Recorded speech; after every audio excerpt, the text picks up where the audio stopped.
Let me take you back to where it all began, back when you were looking at the incredible Berries Blue up on stage. If you don't know me yet, I'm Sonia, born to be under the spotlight, with a voice that can melt hearts and a look that commands the room. I've always known I was special, the kind of girl who turns heads wherever she goes. Anyway, that guy rocking the guitar beside me was Eric, my boyfriend. He was our composer and backing vocalist too. Yep, my man was good at pretty much everything, just like me, and I always held my chin up high, knowing we were the ultimate power couple. Actually, Eric was the one who first discovered my vocal talent and set me on the road to fame. I still remember sitting in the park, playing my little instrument and singing my heart out to a group of stray cats. When Eric stopped by to listen, he was so mesmerized that he invited me to join his band right then and there. Soon after, our debut album exploded onto the charts, and the rest was history. Eric even asked me to be his girlfriend right on stage right after our set at a huge festival. I honestly don't know who was more excited in that moment, me or my adoring fans screaming in the crowd. Everything felt so perfect. But then our second album completely flopped. Standing in our dim practice studio, looking at the lost and sad faces of the whole band, my heart sank. I looked over at Eric, guessing that all the intense pressure had ruined his writing process and drained his creativity. I really wanted to boost his spirits, so I stood up and picked up the bass guitar, playing a groovy rhythm to send him some positive energy. Eric and Nick, our drummer, both looked up and smiled at me. We had a massive show coming up to debut our brand new single, which was supposed to start our big comeback. I kept telling myself that who knows when the sun will rise again, so we just had to keep trying. But during that crucial performance, disaster struck. As Eric stepped back on the stage to give me the spotlight,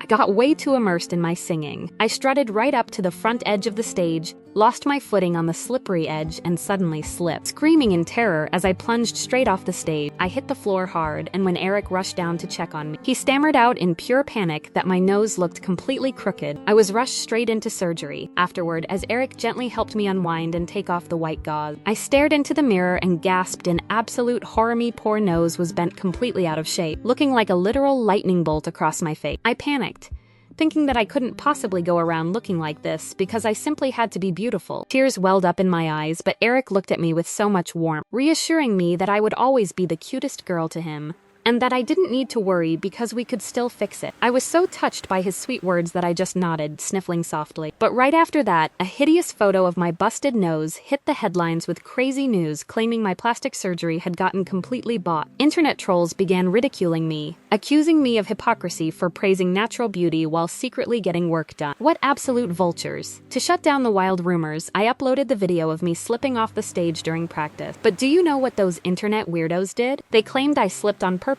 just to get attention. What on earth was wrong with people? We thought all that stupid drama was finally over, but no. The moment my nose healed back to its normal pretty shape, an embarrassing photo of me from secondary school back when I was chubby and going through pre-puberty appeared all over the internet. Suddenly, new rumors sparked claiming I had my entire body reconstructed. Anonymous posts even made up lies that I was hot-tempered and snooty to our band crew and restaurant staff. I mean, sure, maybe I could be a bit abrupt at times, ordering the band runner around with arms full of snacks or sending my drink back to a waiter. But I was a famous star. I was allowed to get what I wanted. Soon, people were posting online saying everyone should cancel me. I was so annoyed, wondering if these tragic people had nothing better to do than gossip about me all day. Sadly, my fans took notice, and a massive number of our tour tickets were canceled. My manager freaked out and forced me to take a leave of absence until the rumors died down. How ridiculous. But what made my blood boil even more was hearing that they were actually trying to replace me, the beautiful, one-of-a-kind lead vocalist. Outside the entertainment company in a quiet private spot, I angrily vented to Eric, yelling how they dared to do this to me when I was literally the soul of the band. Eric held my hands and told me to hang in there, promising that he would find a way to get me back into the group. Obviously, those old photos of me didn't just leak themselves. Some absolute jerk was behind this.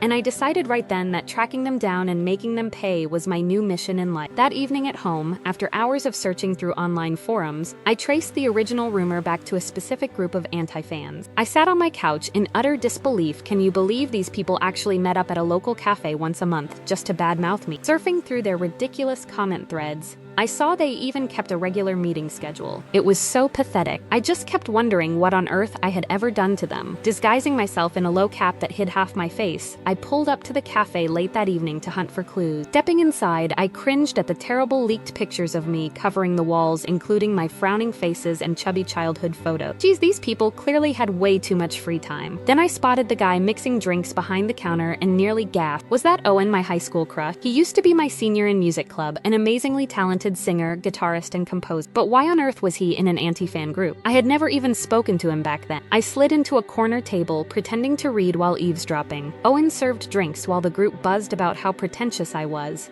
even claiming Eric and I were fake dating to cover up our album flop. Our love was totally real. But then, Owen wiped the counter and announced that while he never tired of hearing people trash talk Eric's songs, it was closing time, telling anyone who posted about Berry's Blue to collect their money from the counter before leaving. I sat there in complete shock. Owen was actually paying people to slander my band? Why was he so intent on ruining my career? At the counter, I kept my head down, paid for my drink, and quickly slipped outside. On my way out, I noticed a recruitment poster stuck on the door. Determination surged through me. I wanted to figure out what was really going on. I had to infiltrate them from the inside. I immediately called to apply, and just like that, I got the job. Showtime. The next morning, I dressed up as a sweet, innocent girl and put on a bright carrot orange wig. Thanks to makeup, I could barely recognize my reflection in the door. From now on, call me Summer. I pushed the door open and walked in with confidence. Immediately, Owen loaded me up with endless chore-sweeping tables, hauling heavy bags of coffee beans, and taking out stinky garbage. I was a pampered pop star, not a grunt worker. Washing cups reluctantly, I accidentally shattered one. Owen just looked at me, looking completely exhausted. Ugh, what an exploitative boss. I must have been crazy to ever crush on him. That evening, the anti-fan group returned, joined by Rena, Owen's arrogant younger sister. Overhearing her tell the group that I was a high school weirdo who now acted above everyone else, I tried to brush past them, but Rena suddenly yelled for Carrot Hair to stop demanding my name. I stammered that I was Summer. She smirked, telling me every newbie had to pass the anti-fan test by naming the most irritating thing about Sonia. Now I had to defame myself. My mind raced as I blurted out that I was Sonia's childhood neighbor, and that she was the absolute worst kid around. The anti-fans leaned in curiously, notebook ready, as I swallowed hard and claimed Sonia was chubby, cruel to other kids, threw bugs at them, and never shared her toy. Rena told the group to note down the details from her close neighbor, promising me a bonus. Glancing at Owen at the counter, I wondered if Rena was in on this whole revenge scheme too. When Rena left, the other anti-fans Caleb, Violet, and June stepped onto the stage and tuned their instruments. To my surprise, they had composed an entire song mocking my surgery rumors, calling me vain, hot-tempered, talentless, and stingy. I had to admit, their music was actually good, even if their insolence ruined their talent. When the song ended, I forced a fake smile and clapped, innocently asking why everyone hated Sonia so much. Caleb sneered that she was rude and her music sucked, while Violet added that my voice lacked emotion, guessing I knew nothing about love and had zero real friends. Later in the storage room, climbing a tall ladder for sugar, those harsh words echoed in my head. I suppose I did find it hard to open up, but was I really that unlikable? Lost in thought, my foot slipped. As I tumbled down, I instinctively covered my nose. Oh please, not the nose again. But instead of hitting the floor, I fell right into someone's strong arms. Opening my eyes, I gasped Owen. He complained that first I broke cups and now I was wasting sugar. I immediately blamed him back, asking if sugar was all he cared about instead of asking if I was hurt. Owen sighed, stating the place was fine until I showed up, adding that I should learn how to apologize and say thank you before walking out. Standing alone in the storage room, the anti-fans' harsh words rang in my ears again. Even as Summer, Owen still saw me as a spoiled diva. That meant as Sonia, I really must have been despicable. Walking out of the storage room, I saw Owen strumming his guitar on stage. Taking a deep breath, I apologized for my behavior and thanked him. Owen smiled softly, saying he was glad I wasn't hurt. When I asked why he paid people to slander Sonia, he admitted he only did it to help his sister, though it boosted cafe business. I asked if Rena was the mastermind, but Owen suspected someone else was pulling her string. Impatiently asking who it could be, Owen looked confused and asked why I cared so much about Sonia. Panicking, I stammered that I was just curious and ran off. Outside, I watched Owen through the glass. Beneath his cold front, he was sweet just like years ago when he saved me from falling in the rain and gave me his umbrella. Over the next few days, Owen gently guided me and my mindset shifted. Hearing anti-fans criticize me didn't hurt anymore. Most of it was true, and it pushed me to become a better person. These anti-fans actually became my real friend. Playing bass with them was way more fun than being in Berry's Blue. Excitedly, I signed our new band up for a local competition. Owen offered one of his songs, and we practiced every night. His genius guitar intros gave me goosebumps, reviving my old crush. I had to remind myself I had a boyfriend, Eric. Speaking of Eric, he was ignoring all my calls. Suddenly, Rena stormed into the cafe, yelling at the group for practicing instead of posting rumors. When I tried to tell her about our show, she angrily ordered me out. Owen stepped in to protect me, forcing Rena to blurt out the truth. Eric had stolen Owen's songs for Berry's Blue's debut album. Owen then exposed that Eric was sleeping with Rena just to use her to ruin my reputation and replace me. My heart shattered.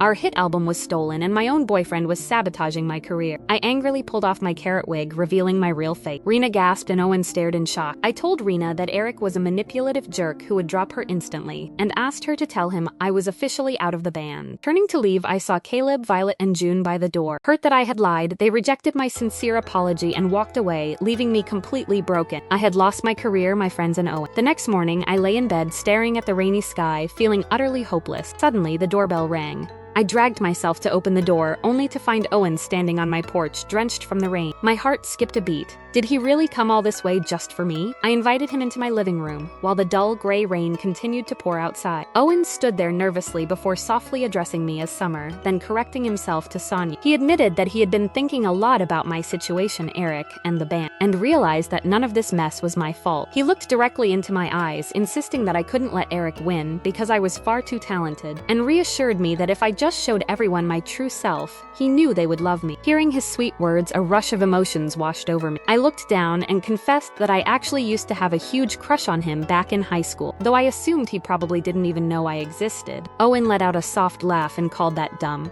When I asked him what he meant, he revealed that he had actually liked me back then too. He recalled watching me sing hymns in church, captivated by how cute and shy I was with such a beautiful voice. But every time he tried to get closer to talk to Melik that rainy night under the umbrella, I just panicked and sprinted away. I let out a soft sigh, murmuring that if I had been more confident and braver back then, maybe we could have become something different. Owen stepped closer and gently asked, "What about right now?" wondering if I still wanted to sing his song. Tears of relief filled my eyes as I smiled, telling him it would be an absolute honor because his songs were always special. On the night of the local festival, Owen pulled me backstage and tenderly strapped the heavy bass guitar over my shoulder. Going out there without my old band seemed terrifying, but we couldn't give up. As Owen was about to lead me onto the stage, Rena suddenly rushed over and grabbed my arm. Her eyes were filled with tears as she confessed that she had completely messed up. She admitted that Eric was indeed just using her, and that she had been so blind to trust him, but reassured me that she had already gone online and corrected all the fake rumors about me. Overwhelmed, I pulled her into a tight hug. Right then, Caleb, Violet, and June walked up to us. I looked at them sincerely, apologizing for lying about my identity,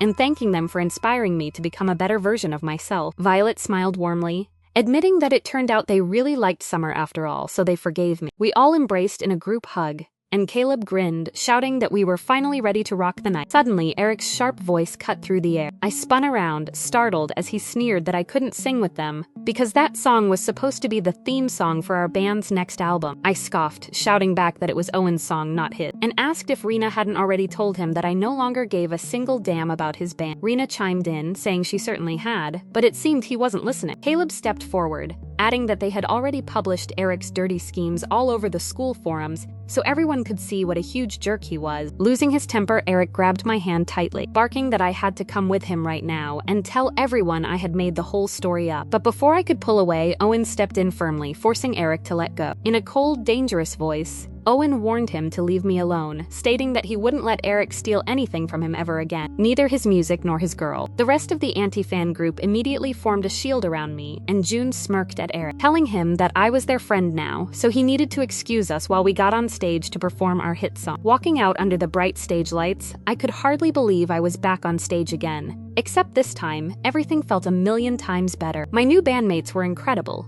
The music was fantastic, and the energetic crowd was going absolutely wild. From the corner of my eye, I caught sight of Eric shamefully slipping away through the cheering crowd. Tough luck. That's exactly what a slimy liar deserved. Toward the end of the song, Owen gently pulled me close to him. In that magical moment, the roar of the audience seemed to fade into total silence, and all I could hear was the frantic pounding of my own heart as he leaned down and gave me the absolute best kiss ever. Around us, our friends and the entire crowd broke into wild cheer.